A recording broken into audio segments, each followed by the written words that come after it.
Assembly సమావేశాల్లో AP governor Abdul Nazir ప్రసంగం సత్యదూరంగా ఉందని మాజీ మంత్రి వైసీపీ అగ్రనేత బొత్స సత్యనారాయణ అన్నారు.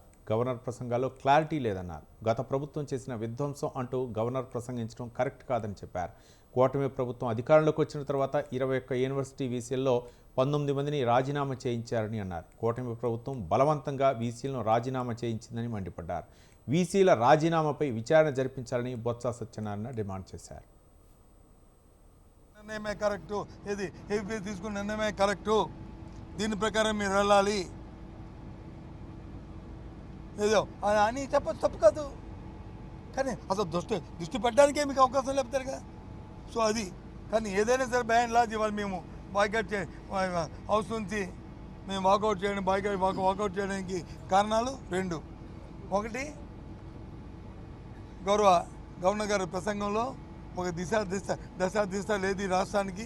ఆ ప్రసంగం అంతా కూడా ఒక 2-3 మాటలు అయితే చాలా చాలా బాధాకరమైన మాట్లాడినాయి. గత ప్రభుత్వం చేసిన విధ్వంసం అని చెప్పి గవర్నర్ నోట్ అని చెప్పడం. విధ్వంసం ఏంటంటే గవర్నర్ ఆ భాష ఏంటంటే ఇది విధ్వంసం అని, అది పొలిటికల్ లాంగ్వేజ్. ఇది ముఖ్యమంత్రి మాట్లాడిన అర్థం ఉంది, కానీ గవర్నర్ నోట్ అంటే విధ్వంసం అని మాట్లాడించండి.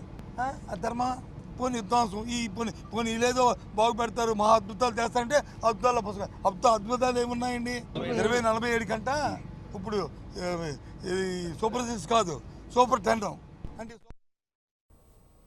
జనసేన కంటే తక్కువ సీట్లు వచ్చిన వైసీపీకి ప్రతిపక్ష హోదా ఇచ్చే ప్రసక్తే లేదని డిప్యూటీ సీఎం పవన్ కళ్యాణ్ చేసిన వ్యాఖ్యలపై వైసీపీ ఎమ్మెల్సీ బొత్స సత్యనారాయణ మండిపడ్డారు. పవన్ కళ్యాణ్కు రాజకీయాలపై అవగాహన లేదని అన్నారు. జనసేన ప్రతిపక్ష హోదా తీసుకోవాలని, లేకపోతే వైసీపీకి ఇవ్వాలని అన్నారు. పవన్ కళ్యాణ్ అపోజిషన్లో ఉంటారంటే తమకు అభ్యంతరం లేదని చెప్పారు. తాము పదవులను కాపాడుకోవడానికి అసెంబ్లీకి హాజరు కావడం లేదని స్పష్టం చేశారు. ఎటువంటి పరిస్థితులు ఎదుర్కోవటానికైనా తాము సిద్ధంగా ఉన్నామని ఎమ్మెల్సీ బొత్స సత్యనారాయణ స్పష్టం చేశారు. ఏదైతే రాజకీయ శాసనసభలో ఉన్న పక్షం మేము అడిగిన డిమాండ్ ఏంటి? శాసనసభలో ఉన్న రాజకీయ పార్టీల్లో మూడు పక్షాలు వచ్చి ఒక పక్క ఉన్నాయి, అది అధికార పక్షం. ఇంకా మిగిలింది ఒకటే పక్షం, ఆ పక్షం వచ్చి వైసీపీ.